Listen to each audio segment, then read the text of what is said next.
মেয়ে আদিত্রি, আমি ভেবেছিলাম আমার ছেলে হবে আদ্রিত হবে, তো আদ্রিত হয়নি, আমার আদিত্রি হচ্ছে। হ্যাঁ, ওর খুব রাগ আছে এর জন্য। ইয়েস, ও হচ্ছে ওর যেহেতু ছোট, তো আমার ছোটবেলার কথা বলা যাক। আমার ছোটবেলায় আমিও হয়েছিলাম 1 কেজি 700, আমার মেয়ে হয়েছিল 2 কিলো 200, আমি হয়েছিলাম 1 কিলো 700। তো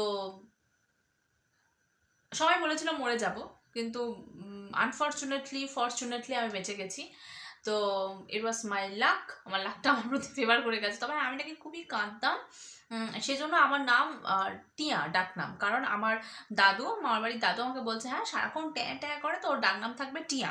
আর ভালো নামটা আমার বাবাই রেখেছে, অর্পিতা। আমার একটা জেঠুর মেয়ে আছে, তার নাম হচ্ছে সঞ্চিতা। তো ওই দিদিটার সাথে নাম মিলিয়ে, আমার অ্যাকচুয়ালি বড় জেঠু, তো সঞ্চিতা দিদির নামের সাথে নাম মিলিয়েই আমার বাবা আমার নাম রেখেছিল অর্পিতা।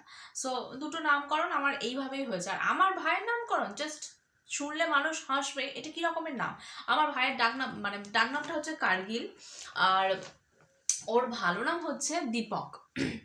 ওকে তো সবাই বলে দীপক পক পক, ওকে ছোটবেলায় সবাই বলতো, মানে ওর স্পেশালি ওর বন্ধুরা, ছেলেরা ওরকমই হয়, বদমাস করছে, দীপক পক পক। তো ওর রেগে বাস্ট হয়ে যেত, সবসময় শুধু বলতো মাকে, মা আমার নামটা কে রেখেছে বলো। আর আমার মা বলতো তো দাদু রেখেছে, তো দাদু রেখেছে। আর ও বলতো হ্যাঁ দাদু এরকম একটা নাম রেখেছে, দীপ রাখতে পারতো, কটা লাস্টে কেন জুড়েছে, দীপক কেন করেছে, দীপক খুব বাজে নাম, তোর পছন্দ হতো না। আর ওর ডাকনাম হচ্ছে কার্গিল, মানে ওটা তো আরোই লোকে ওকে নিয়ে যা, মানে একদম আনকমন একটা নাম। কার্গিল কারোর নাম হতে পারে, কার্গিল যুদ্ধ হয়, কার্গিল কারোর নাম হতে পারে। ও হচ্ছে 1999 সালে জন্মেছিল, এবং সেই সময় কার্গিলের যুদ্ধ হচ্ছিল।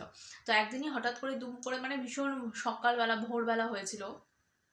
তো আমার দাদুকে যখন তার প্রতিবেশীরা জিজ্ঞাসা করে যে কি গো ললিতদা, মানে আমার দাদুর নাম ললিত, তোমার কি হয়েছে, নাতি না নাতনি? তো আমার দাদু তখন বলেছিল, এই দেখো না, কার্গিলের যুদ্ধ থেকে যুদ্ধ করে আর এখানে এসেছে, কার্গিল এসেছে, ওই নাম কার্গিল। তো কার্গিল সব যাকেই বলতো প্রথমে ডাকা হতো আমাদের থেকে আমরা ইউজ টু হয়ে গেছি কার্গিল কার্গিল আই কার্গিল। কিন্তু অন্য যারা নতুন শোনে, তারা ভীষণই মানে হাসে ওর নাম শুনে। ওর প্রেস্টিজ সব জায়গায় পাওয়া যায়। এখন বড় হয়ে গিয়েছে, আর কিছু মাইন্ড করে না, বা এখন অত কেউ কিছু, মানে আমাদের এরিয়ায় সবাই ইউজড হয়ে গেছে ওর নাম কার্গিল। এখন শোনা যায় নাকি দু একটা জায়গায় দু একজনের নাম কার্গিল শোনাও যায় ডাকনাম, কিন্তু তখন শোনাই যেত না। তো ওর ওর এই নামের হিস্ট্রি, ওর ওইভাবে দুটো নাম এসছে, আর আমার নাম দুটো এইভাবেই এসছে। সো ওর একটা কথা বলতে গেছিলাম, সেই কথাটা না বলে আজকে অন্য ঘটনা খুব শুনিয়ে দিলাম, পরে আবার অন্য ঘটনা শোনানো যাবে। Tata, by.